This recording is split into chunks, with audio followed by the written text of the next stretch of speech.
Hey, what's going on, everybody? Steve here, Raiken Profit, RaikenProfit.com. And in this video, we're going to be answering the question, is it possible to start selling on eBay from a college dorm room?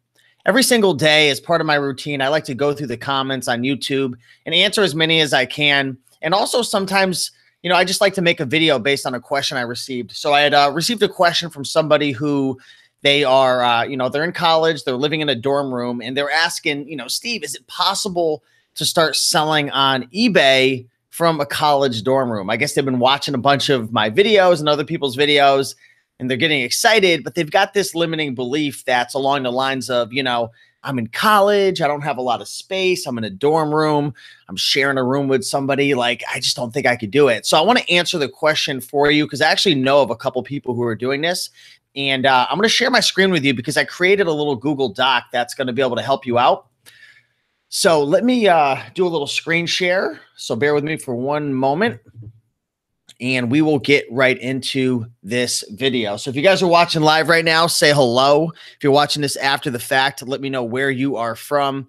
And let me know if you are currently a college student who's looking to get started selling on eBay. Real quick, I quit my job over 5 years ago. I was delivering pizzas. I was working at a restaurant called the Cracker Barrel. And at the time I was living at my parents' house. I only had like a little 150 square foot bedroom, and I had to build my business out of my bedroom. So I know what it's like to not have a lot of space. So I want to share with you some quick tips in terms of, well, first and foremost, is it possible? And then kind of go from there. I've got a bunch of stuff. So to answer that question, yes, it is 100% possible to sell on eBay from a college dorm room. 100%. Okay. 100%. You can absolutely do it, but you're going to have to do things a little bit different than the normal person who has a lot more space. Limited space is really going to be your number one enemy when it comes to building an eBay business from a college dorm room. So the first thing that you're going to need to focus on is the type of items that you're bringing back to your college dorm. Okay, you're selling on eBay. It's different than Amazon, and we'll talk a little bit about that at the end. But when you sell on eBay, you're going to have to buy these items. You're going to have to bring them back to your college dorm room, and you're going to have to store them.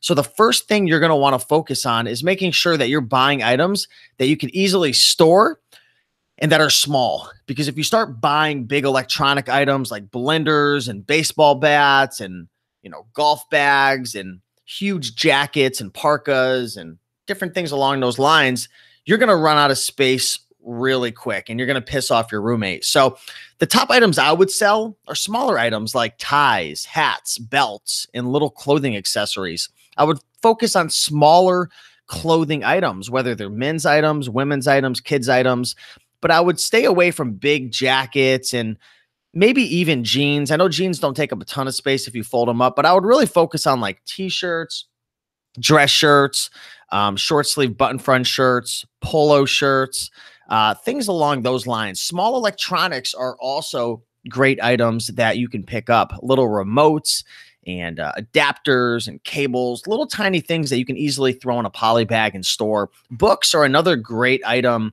that you can easily store to sell on eBay. Small toys. There's a lot of toys out there that you can buy from thrift stores. And matter of fact, at my Savers, and I'm sure at your Savers as well, they've got those little bags full of little toys. And I have a good friend in my area who I believe his rolling average on eBay is a little over 6,000 over 60 days. So he's been doing like 3,000 a month flipping used toys.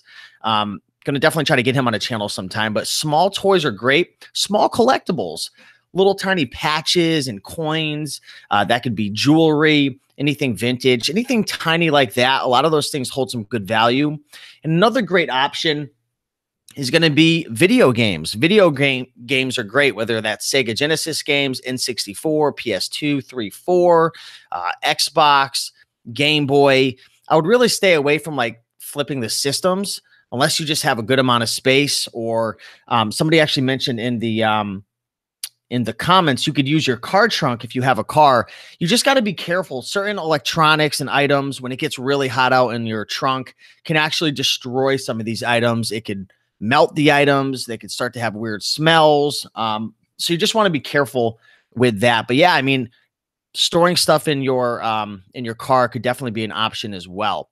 So those are some examples of some of the top items that I would focus on if I was going to be selling on eBay out of my college dorm. Now, another big thing that we have to talk about is your storage system.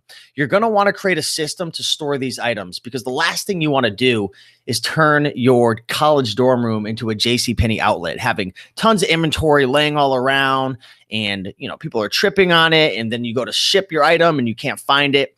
So you want to create a system. And what I would recommend is what I call the bin system. Just go to Walmart, Home Depot, and buy some nice plastic bins. I don't know what the sizes are, but a decent size bin that you can stack up and really utilize your vertical space. And what I would do is I would take your items and I would put it in the bin, and then I would polybag it, and then I would label each one. So when you go through your bin, you might have 20 or 30 items in it.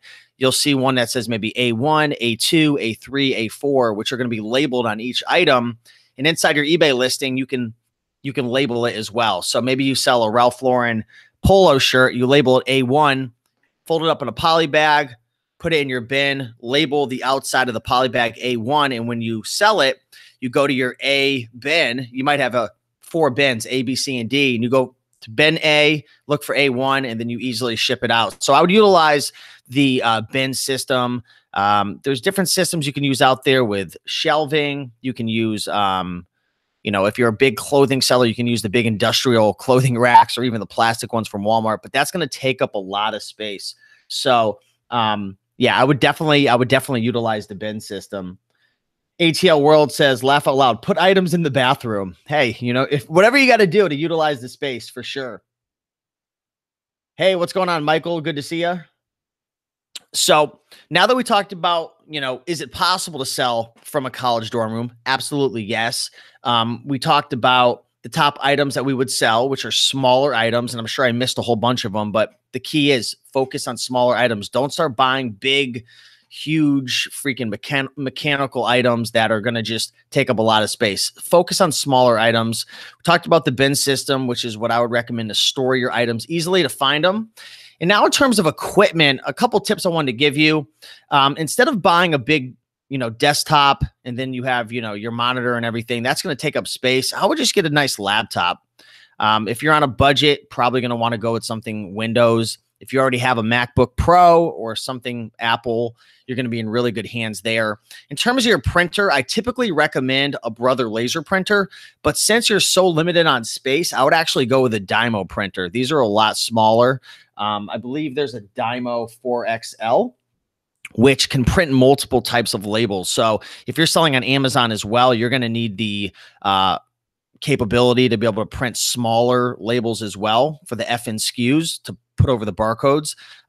So if you're going to be selling on Amazon as well, which I'm going to be talking about, which is a great option for college students, definitely take a look at the Dymo 4XL printer, but those are smaller, take up a lot less space. If you're selling clothing, you can obviously take your pictures against the floor. You don't need a mannequin, but if you do get a mannequin, I'd recommend getting a hanging mannequin.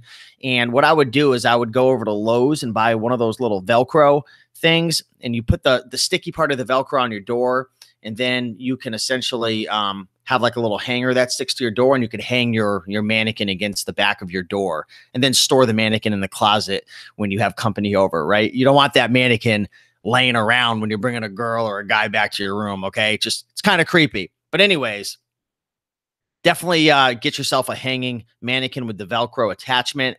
In terms of lighting, there's a couple ways you can go about this.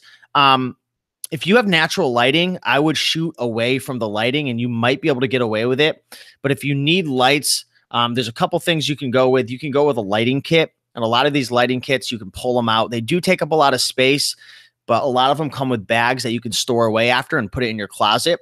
So you can go with a lighting kit, a couple piece lighting kit, or you can go with the Amazon Basic Light Box. Okay. This is a really, really cool item. So if you just type in Amazon Basic Light Box, you should definitely see something come up, and it's really cool, and it folds up after. It has lights inside of it. So a light box would definitely be great for the smaller items as well. Invest in a small folding table so you can measure your clothing. You can do all your stuff, all the different things you have to do with shipping, so on and so forth. And then you could obviously throw that in a closet as well. And then, some basic shipping supplies. You're not going to have much of a difference, with equipment at a college dorm versus your own place. Just try to go with smaller items if you can, like the laptop, Dymo printer, the hanging mannequin, so on and so forth. One tip I wanted to give you guys, and I was doing some research and talking to a couple friends. A couple of my friends said when you're shipping from a college dorm room, do not go to like the college mail room. Okay. So I've never shipped from a college campus, so this isn't my word, but they told me a lot of things get lost and it takes a while. So if you're going to be selling on eBay from a college dorm room, just take the trip out to a USPS, the post office, and drop it off there. It's going to save you a lot of time. Plus, it's going to help you from, not having items being lost. Okay. So now that we covered a lot of the basics, one more thing that I want to touch on is the rules at your college campus.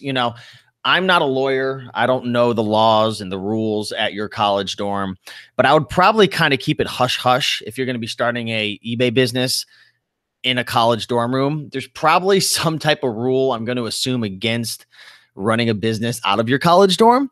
So like I said, I would keep it hush hush. I would keep it to yourself. I wouldn't go around telling everybody what you're doing and you're making all this money or whatever, right? I would probably just keep it to yourself and kind of keep it low key. So even maybe when you're shipping your items out, you can invest in a little duffel bag or some type of bag that you can throw your packages in, poly bags, and so on and so forth. It's probably not going to take a lot of space up unless you're doing a huge volume, but we're going to be focusing on smaller items.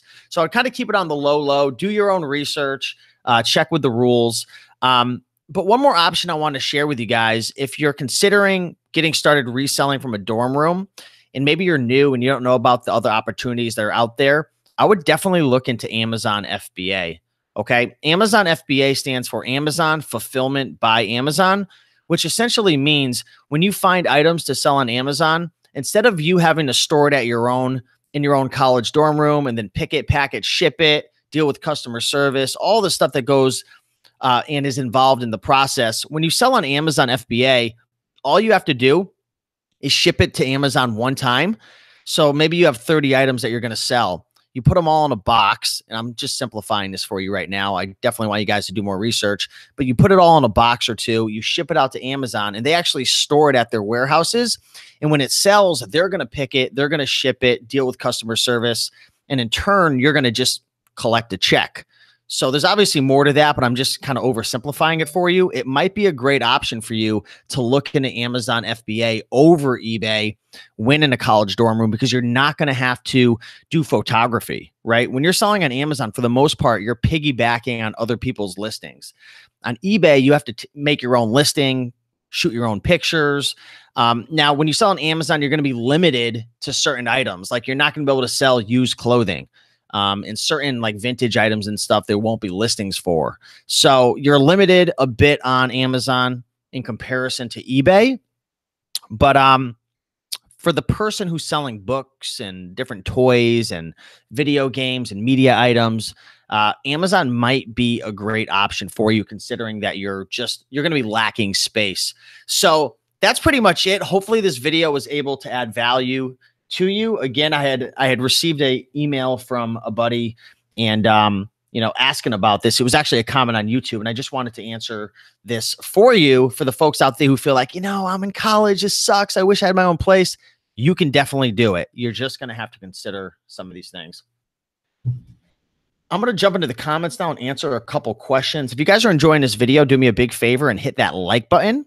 Lets me know that you're enjoying this content. If you have any ideas for future videos, I'm always reading my comments. I might not be able to answer them all back because there's only so much time in the day. I'm getting like 400 comments a day, but I read most of them and I try to really do my best to answer your guys' questions. So if you have any questions, ask away. Fernando says, Steve, I have a question. Can I send books to Amazon so they can be shipped Prime for me, but with still having the regular account, not paying $40 monthly fee? So yes, you can sell as an Amazon FBA seller without having the professional account, and you can send it to the Amazon warehouses. The only thing is, once you start selling more than 40 items a month, you're actually going to be paying more than the $40 a month fee that you're not paying because they hit you with an extra dollar fee. So yes, you can sell Amazon FBA. You don't have to, at the time of this recording, at least. I heard rumors that you might have to in the future, but I might have been confused. But at the time of this recording, yes, you can do that. But once you start selling over 40 a month, I would upgrade to the professional account. There's going to be some additional benefits for you as well. Just another crypto channel says, why is nobody buying my items? They are good items and cheapest on eBay. So if you have items that are good items, I would like for you to define what a good item is. A lot of times we think that an item is good or it's valuable, but the market disagrees. So in order to determine if an item is good, at least in my eyes, what I like to do is I like to go into the eBay sold listings and see what the market is saying. For example, say I have a specific Logitech headset, and I say to myself, that's a good item. But if I go into the eBay sold listings and I see only 2 have sold over the last 6 months, that's not really an item that I would consider good because there's no market. Maybe it's outdated, so on and so forth. So look through the sold listings. If it's selling every day or multiple times a day or a couple times a week or even a couple times a month, but your item's still not selling, but there's a market, then I would probably take a look at a couple different things. I would look at your pictures, right? Maybe your pictures are off-putting. I would take a look at your title and your keywords. Maybe people aren't able to find it because you're not using the right keywords. I would take a look at your description. Are you missing certain information? Maybe you're selling a clothing item and you're not providing the measurements. So maybe people just don't trust you. Do you have bad feedback? Is your return policy turning people off? There's a lot of different factors that I would look into. But for the most part, when people's items aren't selling, there's usually a pricing issue or there's an issue with the item not having a big market. So hopefully that helps you out a bit. So Christine says, I literally started selling on eBay from a college dorm. I sold body jewelry. That's awesome. So we've got somebody in here who's actually having success. Mr. Sadie123, Bubba, can I sell on eBay from the old folks' home? Oh, man. You might even have less space if you're at a convalescent home. My mother, she used to work as a hairdresser at a convalescent home, and there wasn't a lot of space. So I would say no, but that would be a pretty interesting video topic right there. Good to see you, Bubba. Carol says, great info for people who live in RVs as well, Steve. Yeah, Carol. So you can definitely take this information and apply it to an RV, or you can apply it to a small bedroom. Like in my situation, I had a bedroom that was probably just as small, if not smaller than a dorm room. So take this information and apply it to your life. ATL says, hey, I have a question. If I have an old PayPal account years again, I had it for a while. It wasn't in PayPal jail. If I open a new eBay account with that PayPal account, will my funds be held?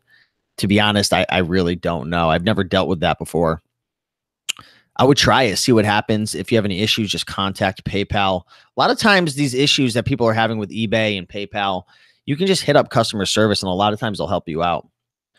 What is the benefit? Tracy says, what is the benefit/profit difference of selling used books on Amazon versus eBay? So for the most part, I'm going to generalize. The fees are higher on Amazon, but you can get a much higher price on Amazon for books. When it comes to selling books, people just tend to go on Amazon. So I would say I usually make anywhere between 20 to 40% more on Amazon, even though the fees are probably 20% higher on Amazon. I know it doesn't make sense, but you just usually get so much more on Amazon, at least 25% more typically.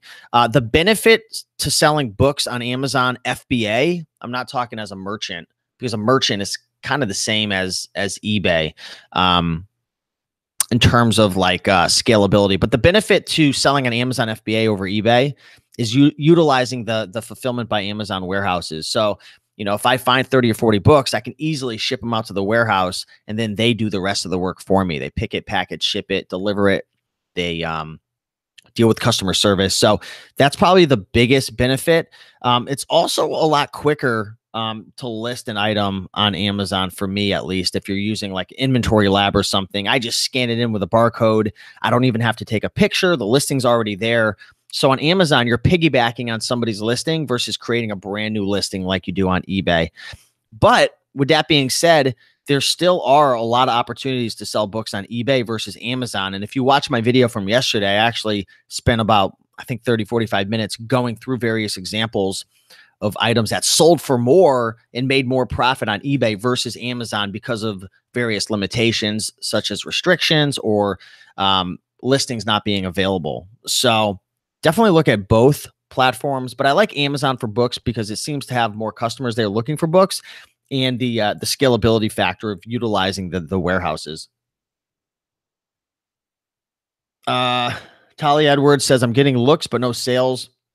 My prices are probably too high, but since I'm sourcing from Wally World, I can't go any lower or there'll be no profit at all. So yeah, I mean, you might just have to find a new source. You know, the market just might not be willing to pay that much. We got Omeezy 9 to 5 saying, what's up, Steve? Good to see you, Mr. 9 to 5. Melissa's World said, I own a condo, so no excuse. Yeah, you definitely got enough space. Hey, what's going on, brother? Awesome, awesome. And I'm hooking you up with that course as well. So don't worry, I didn't forget about you, man. Good to see you. Just looking through some of the comments. Tracy says, if the book is used, don't you need actual pics, not stock photos to show the condition? So if you're talking about eBay, you always need to take your own pictures. I wouldn't recommend using stock photos on eBay or even Amazon. It's just, I don't know. It's a little off-putting for me. But if you're selling a used book on Amazon, I never take pictures. I don't think I've ever taken a picture of a book my whole entire life to sell on Amazon. There's usually already a listing there. And even if it's stock, it seems to be okay on Amazon. It's like accepted, but on eBay, it's a little sketch, especially if you don't have a lot of feedback. So it's fine. It's no big deal. Yeah. New Trends Network. Good to see you, NTN. Just like with retail arbitrage, you need to find lower prices before selling an item. Yeah. Don't forget to use coupons. Also, there's different discount websites that you can go through and portals to buy things cheaper if you're doing online arbitrage, gift cards, gift card granny. What's the other website that I use that's great for retail arbitrage? It's on my phone.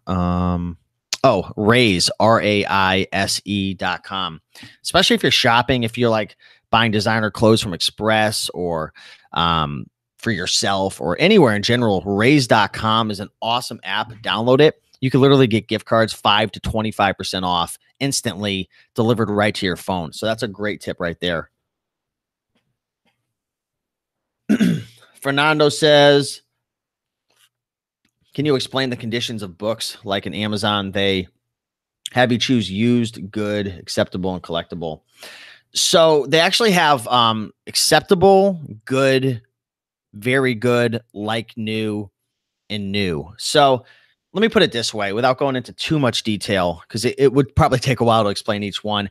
If the book is like missing a CD, or it's a page is ripped, or there's a lot of highlighting, or it's got any type of significant damage, I'm usually going to sell it as acceptable. Okay. I want to under promise and over deliver. I don't want to over promise and then under deliver, and then they get upset.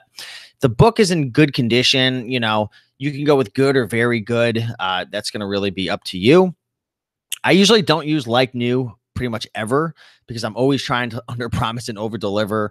Sometimes I'll use like new if it looks brand spanking new, but I rarely ever sell a book new unless it's wrapped, even if it looks brand new, because I just never know if it was supposed to be wrapped. And I really don't want to get in trouble with Amazon. Amazon's a different beast than eBay. 1 or 2 mistakes and bada bing, bada boom, they're kicking you out the room. So got to be careful there. Collectible, I still don't fully understand what collectible even means. Sometimes like for like board games and stuff, how do I explain it? I'm having a hard time explaining this.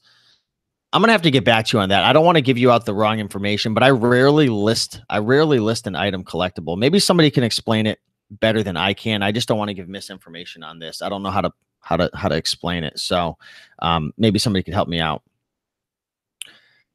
Armando says, should I run a promotion before I change my price on eBay, or change my prices and then run a promotion if it doesn't sell? Usually I'll just run a promotion. So I'll go into the markdown manager, whatever it's called now, and run a sale. I actually recommend running sales all the time, even if it's like a 5% sale.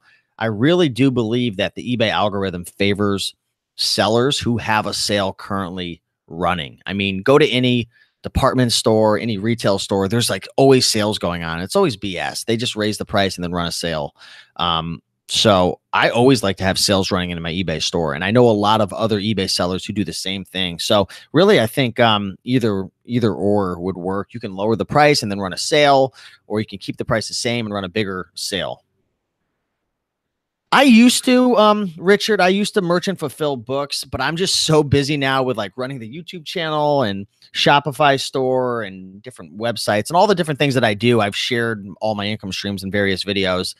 I just really am trying to focus on more scalable activities. So I'm not really selling on eBay that much right now. I'm more focused on Amazon FBA. I just like to talk about eBay because it's just so much fun. And I'm so grateful for eBay because that's like what allowed me to quit my job. But it's time consuming. The same thing with merch. Merch on Amazon is very similar to eBay. You're having to fulfill, store all your items. So I kind of shy away from it now because I've kind of leveled up from there, just in terms of my lifestyle and traveling all the time. But sometimes it's appropriate to do so. Definitely another topic for another video, but good question. When a listing ends, does sell similar or relist trigger the eBay algorithm as well as a new listing? Talk to 10 people and they're all going to give you different answers. The best advice I would give you is just experiment for yourself. There's different videos on YouTube that you can research, but there's a lot of various schools of thought. Some people will tell you, sell similar is the way to go and then relist. And some people say, 30 days and then end it, or good till canceled, doesn't matter. So it's all kind of up in the air. There's a lot of different answers, but the best advice I can give you is just experiment for yourself. So I would just explore the different options and see what works, but definitely run sales in your store. I found that to definitely work really well. So that's the video, guys. Is it possible to start selling on eBay from a college dorm? Absolutely. Gave you guys a lot of tips for storage systems, equipment, obviously checking with your campus, making sure to use USPS, dropping off at their physical location. Do not rely on the college campus to do that business for you. And we talked about the top items that I would sell, so on and so forth. So hopefully you guys found value in this video. If you did, do me a big favor right now. Take your mouse, put your hand on it, and go and smash that like button. Also, if you guys want to be updated with more videos, you can hit the bell icon at the top of the screen, which will notify you of more videos. I'm on Instagram as well. I post a lot on Instagram, a lot of videos, a lot of different graphics, cool stuff, a lot of interesting stuff. So if you go over to Raiken Profit on Instagram, you can follow me over there. A lot of good information. Same on Facebook, Raiken Profit. And you can obviously check out the blog, which has a lot of great information, full blog posts, videos, podcast over at iTunes, Raiken Profit. So I'm pretty much everywhere. So regardless of the situation, can definitely give you guys some good information. So with that being said, have an amazing day. Keep on picking and making out money, and I'll talk to you in the next video. Bye.